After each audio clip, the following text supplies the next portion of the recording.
السلام عليكم ورحمة الله تعالى وبركاته. لكن وبيج ميديا بروحنا سوق هذا لنا سؤاله وشديسن وصوت ياري بروفيسور أحمد إسماعيل سماتر. لكن واحد نقوم قدسنا وسيركي أرمها دبدا حبنا كترسن محد كهيرتيج إيو جالية قيبة هذا كردون والله بيردك بس وجرا وهالكا اسكو يدرسدي سؤاله لنا عهور مركا وحوض قبسجا اسكو ترسنانتا إيميل وكيسو ورشيتكو أي كميديه يجودهان سيدي مركا الله قلت صالين لها وشذا كل دخان عالم كدافيسا الرياس برها يجودها إن نقدين وقت كنا تعبين هاي إن الوحين هلكي هراء اللوكوري حبكي دبلوماسية ده يجيد السعودكا جود اللي يقول رقمي دلالكا عالمكا وحيابها عن مركز اللو ذا قلنا يكردون توتن وآدو حساسية روحانتي يسؤالهن وبندقوا ذيهن قاركو سلايسن هاب أكاديمية كبوغو مدنيال يمروين بوشدا كحران بيجي ميديا وحن لينهاي كفايديستا سينا شركرية وحن كلينهاي حتى السبسكرايب كيلودو فضلا كحرير حتى نقول عصبتنا حلا داف. السلام عليكم ورحمة الله تعالى وبركاته. هل كان هو بيجي ميديا. What does the government of Somaliland have? Okay, let me repeat the question. What specific initiatives is the Somaliland government under your auspices as the Minister of Foreign Affairs undertaking to increase presence in the United Nations and other centers of power around the world? Well, thank you very much. So Somaliland is engaging in all countries around the world without any exception. Somaliland would like to tell to the world that we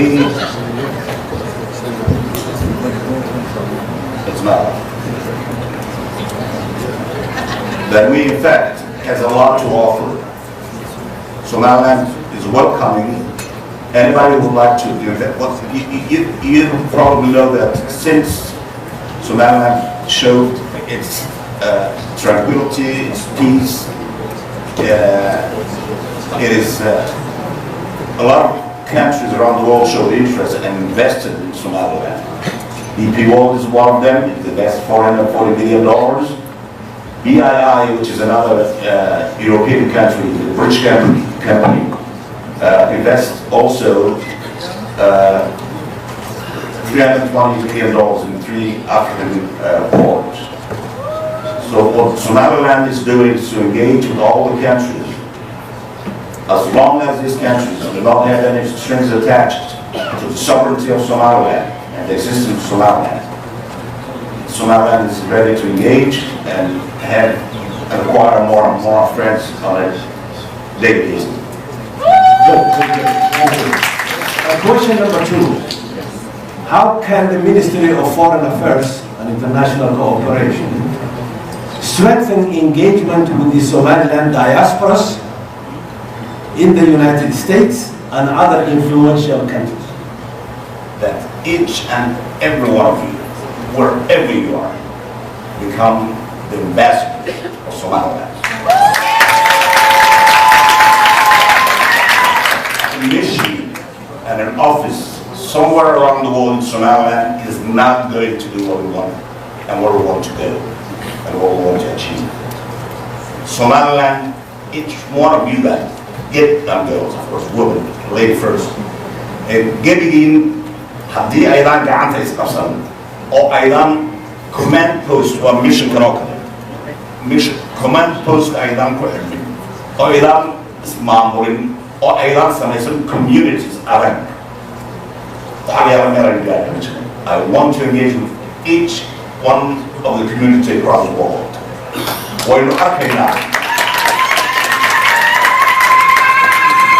We know what a strong community has done in the UK. You know, in a organic flock, because the community was so strong. Because community in the UK, the in the UK show that with their vote, they can actually influence the member of parliament. And that's very important. In America, and in Canada as well, what I'd like you to do is to go and talk to your representative, go and contribute to the funds of their elections. Electionada sameynayaan Soomaaliland, kun iyo shan boqol iyo laba dad ku biirisa fundka, nin markii horaan ama ruux doona markii horaan loo jeedin, waxbay ka tahaysaa qoyska Soomaaliya. Yaynaan isku imaan maalin keliya. Maalin keliya isu noqon saacka tumada waa useless. Waa in noqonaa dagaalkii hore wuu soo dhammaaday. Imika waa kii diblomaasiyadda, waa kii xiriirka adduunyada. Waa inaydu geligeen xil saartaan. Waa inaydu madax iyo miijo yeelataan. Waa in aydu yeelataan meel aydu ka duushaan oo ah safaaradda, laakiin waa inaydu yeelataan at the same time strong community centers. Ha iska hor imanina. Haddaydu iska hor timaadaanna intay israaci kartaa ha israaco. Very important. Markaasoo keliya ayaynu meel gaari karnaa. Waa nin ku celiya had iyo jeer aqoonsiga Somaliland. Muuse bixi jeebkiisa kuma jiro, Ciise jeebkiisa kuma jiro, Professor Samatar jeebkiisa kuma jiro. Jeebkiina dadka codaynaya ku jira.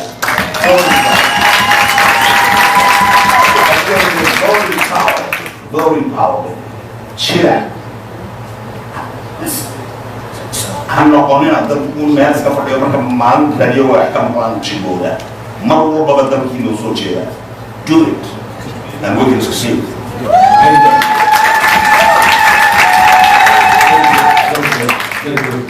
I would add one item, stress something that the minister said, which I agree with him very strong. Participate in campaigns in the United States, in Canada, wherever you are. But I would like to emphasize that inaynu noqono dad xafiis kule meesha ay degan yihiin, xafiis bayna Washington ku leh. Xafiiska waa la taageertaan. Haddaydan xafiiska taageerin, he has underscored this. Haddaydan xafiiska taageerin iyo Bashiir iyo kuwa Bashiir ka dambayn doona, haddaydan taageerin, dee waxbay noo socon maayaan. Questions now to the ambassador. Can I add one thing to that? Okay. Very important point. As good an ambassador as Bashir is, the real ambassadors of Somaliland are you guys. Because most Americans, we all know, most Americans have never heard of Somaliland. So it's your responsibility to carry the flag of your country and talk up your issues and your priorities to the American public. I'm going to add very briefly to that. My focus is writing, and what I would argue is that debating people online is a complete and utter waste of time. All the energy should be focused, write letters to the editors, submit op-eds, not to Somalia or Somalilander publications, but to American publications to build up that awareness and momentum.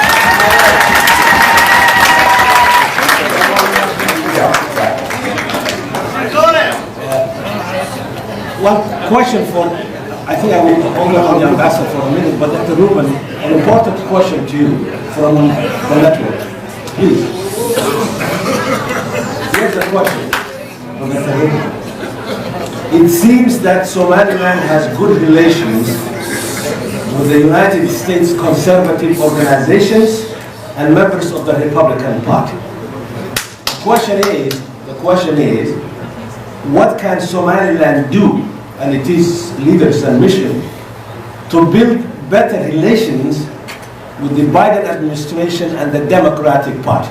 Okay, that's a great question because support for Somaliland has to be bipartisan. Happily it is. While there may be an impression that conservative organizations have been more sympathetic, there's two reasons for this. One, we're out of power right now, and so we're freer to speak, but that doesn't mean that my colleagues on the left aren't as sympathetic.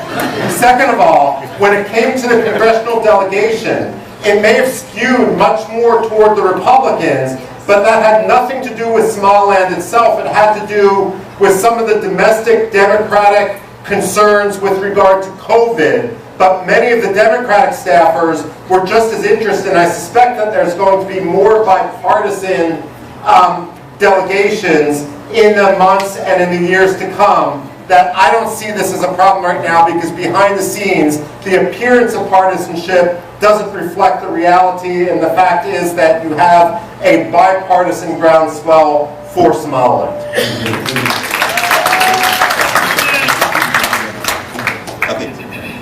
Ambassador Naik,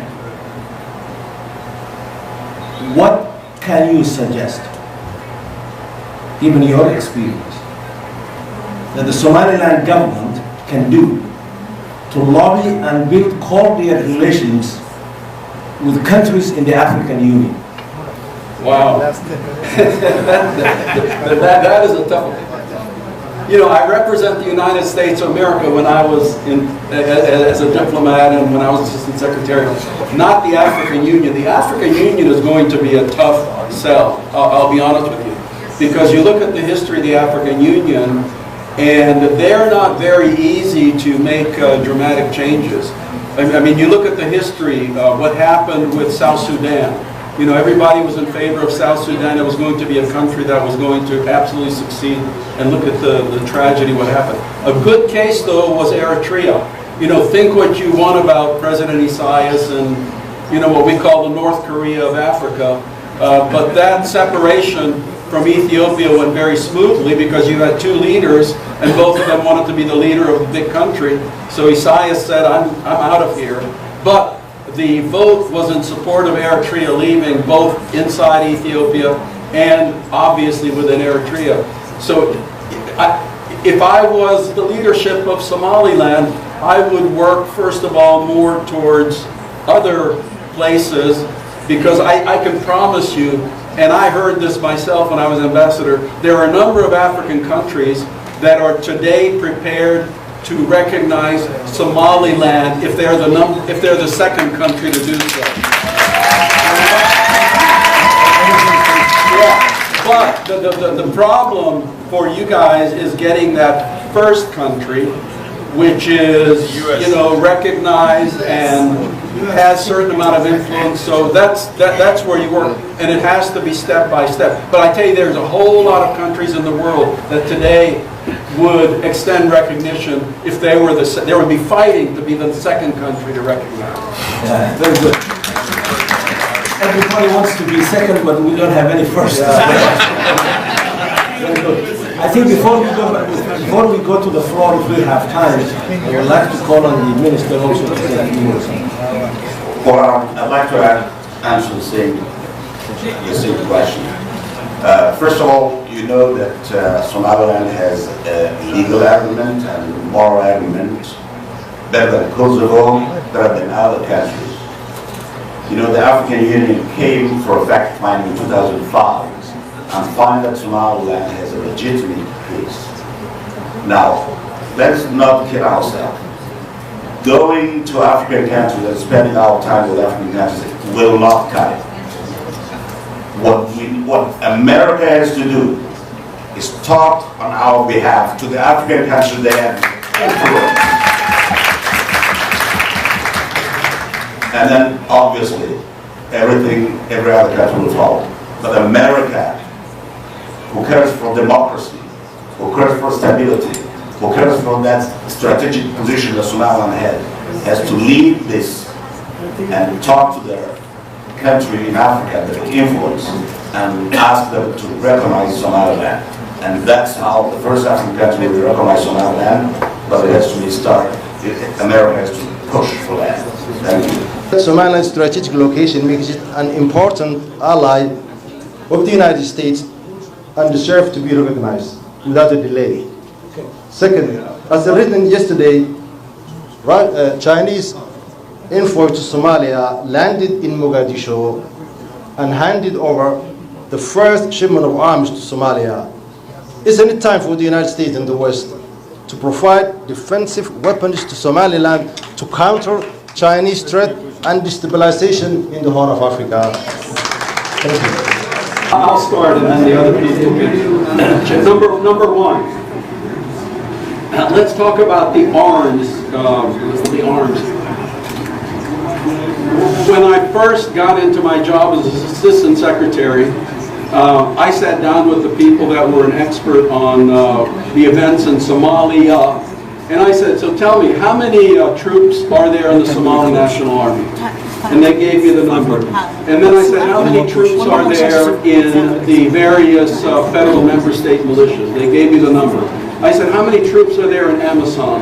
They gave me the number. And then I said, how many armed people are in Al-Shabaab? They gave me the number. And I said, you know, looking at the numbers, this should be over in one afternoon. The forces on that side were so much greater than the forces on that side. So number one, if I was living in Somaliland, I would not worry about arms. I'm more concerned with motivation. We see what's going on with Russia and Ukraine. We see what happens when a much larger force with modern weapons faces a smaller force that is motivated and fighting for their home country. And so that I would not worry about as much. I think that's a side issue. The first part of the question is the most important one. Of course, Somaliland is extremely strategically important.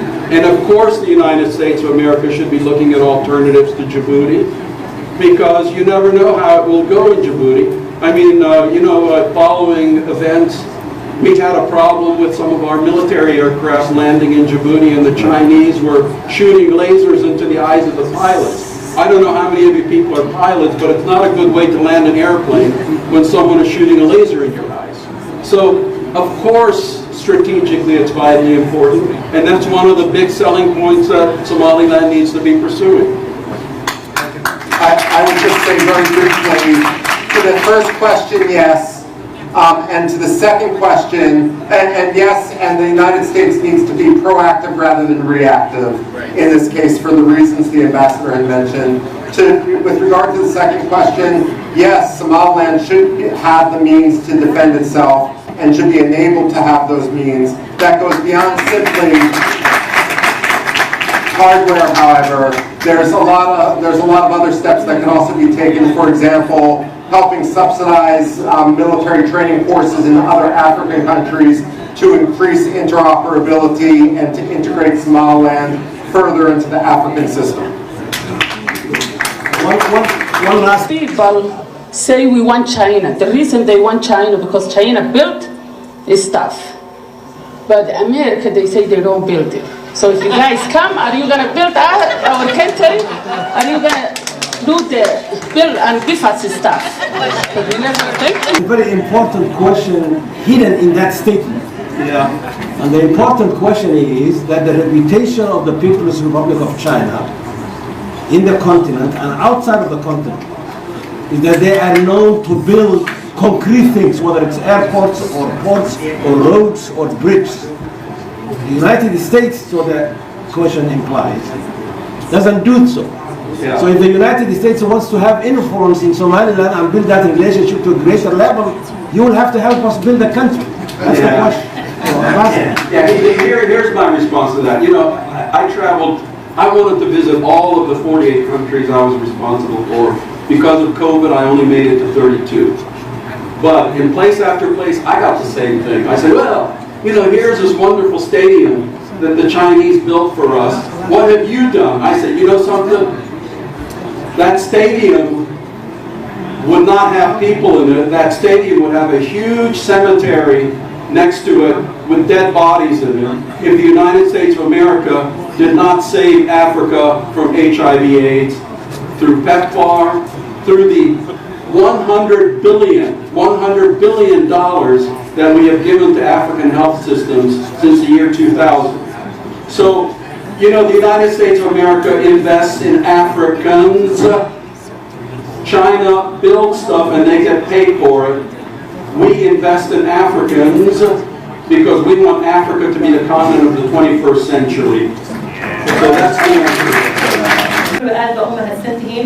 سؤال كله أيها الرجال تتقارن إني كيف كريان وأنا قبل ما قاعد يقول صور عدد برنامج اللي يجري سؤال شاسي وحويه haddii aynu ka hadalnay xaggii siyaasadda iyo say dumarku uga maqan yihiin oo sabaha ay uga maqan yihiin aynu ka hadalnay oonu nidhi legislative baa loo baahan yahay change kaloo badan baa loo baahan yahay si hablaha political processka loo soo geliyo dowladdeena hadda 18 dumar ah ama minister ama xogina inay jiraan intaasoo sidaas ah su-aashan qabaa waxa weeye jaamacadaheena marka laga soo baxayo waxaad arkaysaa boqolaal iyo boqolaal iyo boqolaal hadna maasha allah jaamacadii ka soo wada baxay xafiisyada dowladda markaad tagtana December baan anigu joogay hargeysa xafiisyo badan baan tegay majority rag baa jooga.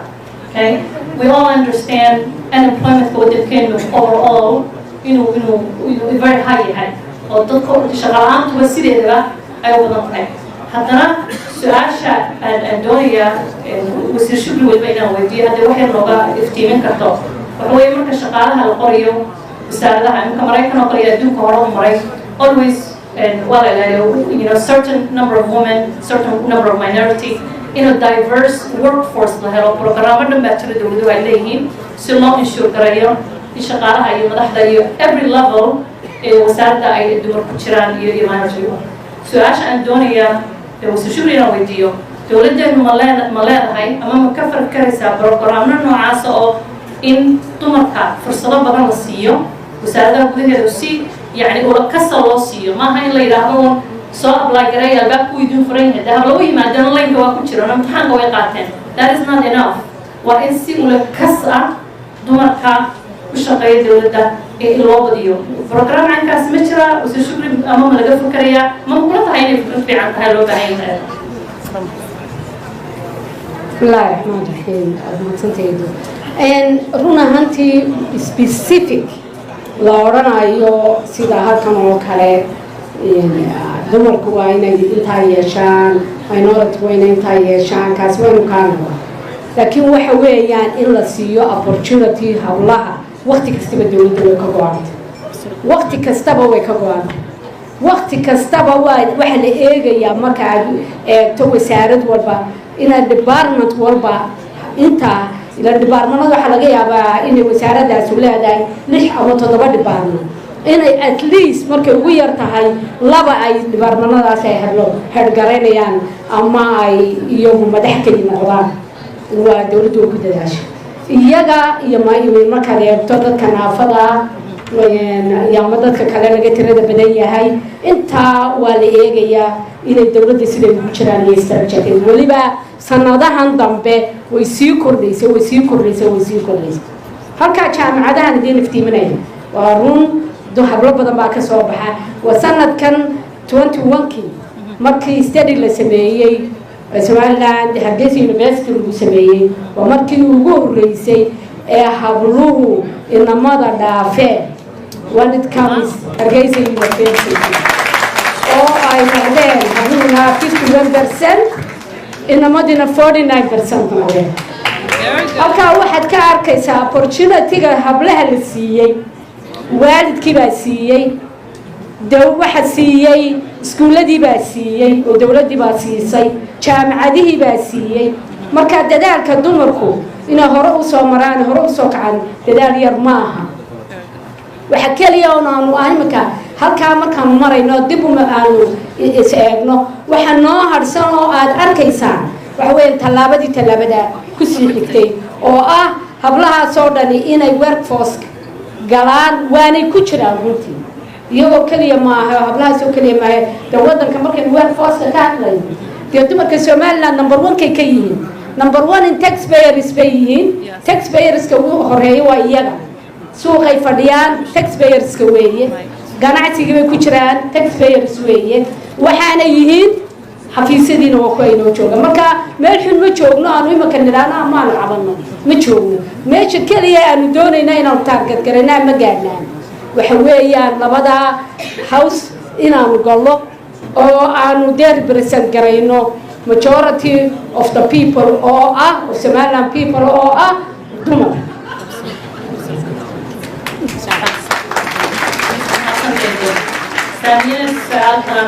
Samia, as a political advocate in the United States, what is your advice to Somalilander women who are interested in joining the political process in the U.S.? Yes, that's the question.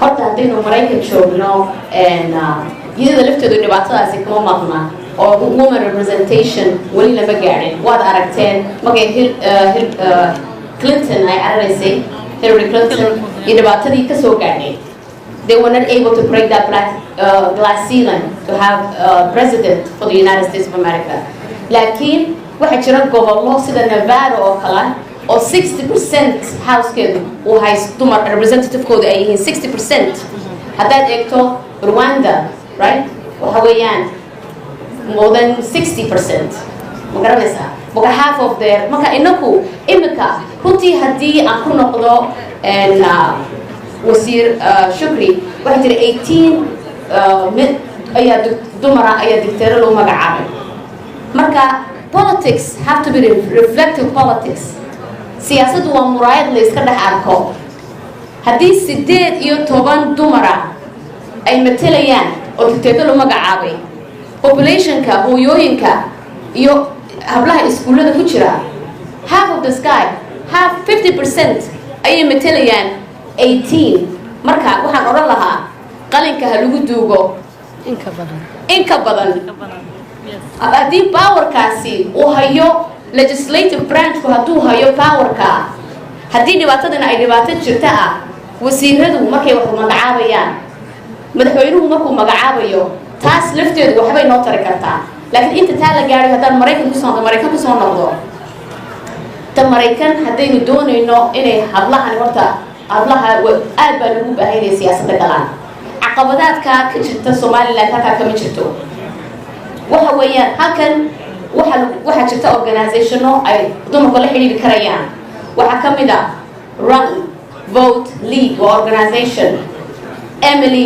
List waa another organization waxaa jira organizationo badan She Should Lead or She Should Run well that's another organizationaas waxay qabtaan inay dumarka ay recruit gareeyaan dumarka ay campaignkooda dhisaan in training la siiyo how to run in lacagtii laga shubo in fundraising campaign loo sameeyo oo weliba la baro big donorska ah ee dumarka doonaya in ay legislative branchka galaan dumarku sida keliya ay u noqon karayaan waxa weeyaan in ay fadhiistaan meesha qaanuunka iyaga ku saabsan lagu qorayo South Africa markii ay sameynayeen disability movement slogan baa jiray nothing about us without us is for us nothing about us without us is for us marka haddii la doonayo in maanta markii waxa la isku qabsan jiray saami qaybsigii maanta dumarkii baa saami qaybsigeeda ku haysta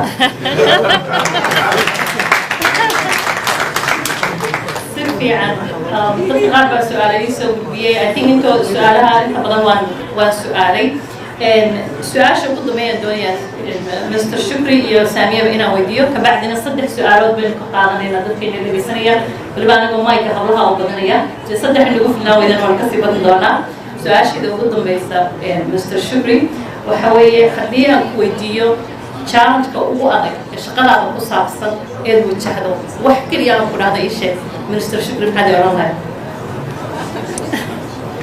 inaan ka dhaadhiciyo ummadda Somaliland inay cimiladii isbedeshay oo ay ku kala galaan cimilada ay isbedeshay sidii ula jaan qaadi lahaayeen Samia, what is the most challenging aspect of your career? The most challenging aspect of my career waxa weeyaan inay dadku arkaan potentialkooda haddaad adigu potentialkaaga arki weydo waadata inuu qofka lagu tuso marka runtii waxa weeyaan inaku haddaynu dumarka maraykan jooga aynu ku soo noqono oo maanta delegation saa u weyn inoo yimaado challenge-keenu xitaa waxa weeyaan dumar ahaan sidee baynu u gudbin karnaa waxyaalaha dareenkeena ah aynu doonayno in wax nalagala qabto marka anigoo codkiina isticmaalaya waxaan doonayaa maanta wasiirkay baa la jooga inaan message-ka u gudbiyo haddii dowladdu ay doonayso in Somaliland halkan vote-kooda ay isticmaalaan oo dumarku waliba aad u isticmaalaan waxa loo baahan yahay in missionkayga la support gareeyo waxa loo baahan yahay missionkayga la dhiso in loo qoro qof dumara oo community engagement ka shaqeysa oo dadka dhex gasha oo roolkooda ay noqoto in la tiro koobo Mareykanka inta qof ay joogta in aynu samayno voter engagement voter registration voter empowerment oo aynu ogaano inta qof ay codeeyay haddaanad codeynin lama fadhiisan kartid xildhibaan all politics is local be somebody in your zip code markaas aad wax qaban kartaa but how many of us go to school board meetings how many of us go to city council meetings how many of us are engaged in our zip code marka sidii taas u dhacdo waxay ka imanaysaa in community empowerment la sameeyo community empowerment iskama dhacdo without a person who is leading that job marka Bashir God, our ambassador, he is doing a lot. We need support for our mission. Thank you.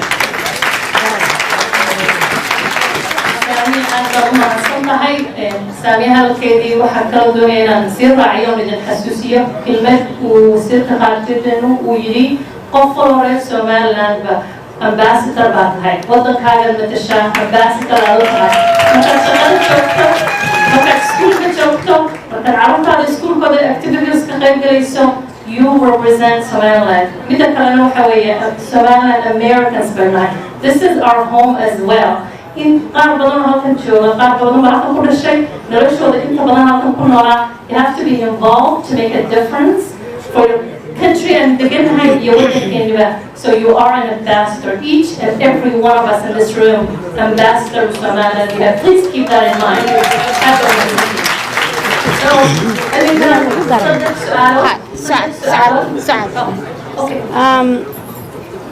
hablaha haddii labada hablood ee hareeraha fadhiya haddii aan tooda wax ku daro run ahaantii unity-gun waa kii inoo sheegaya wasiirka unity-ga wax ku noqonaysa unity-ga runtii wax ku noqonaysa haddaad doonaysaan Somaliland runtii wuxuu tartaan hore ugu tartee maaliya habeen weydinkaa diraya maaliya habeen weydinkaana barbar taagan runtii idinkoo ku mahadsan waxa kaliya aan idinkula dardaarmaya waxa weeyaan soo gala politicalka Mareykanka waa in Somaliland dariska laga helaa dad ku jira dee labadan hawsi halkan oo annaguna dee nidhaahno waana loo ku jiraa dee meeshii marka bal ku dhiirada hablayayna maba rag iyo dumar bal ku dhiirada dee siyaasadda waddankan mar haddaa ku jirtaan oo waddankii joogtaan oo caruurii inoogu koriseen oo ku dhasheen dee waxa la doonayaa inaad idinkuna kan mid noqotaan oo soo gashaan si aanu idinku diirsanaano ana waana loo ku jiraa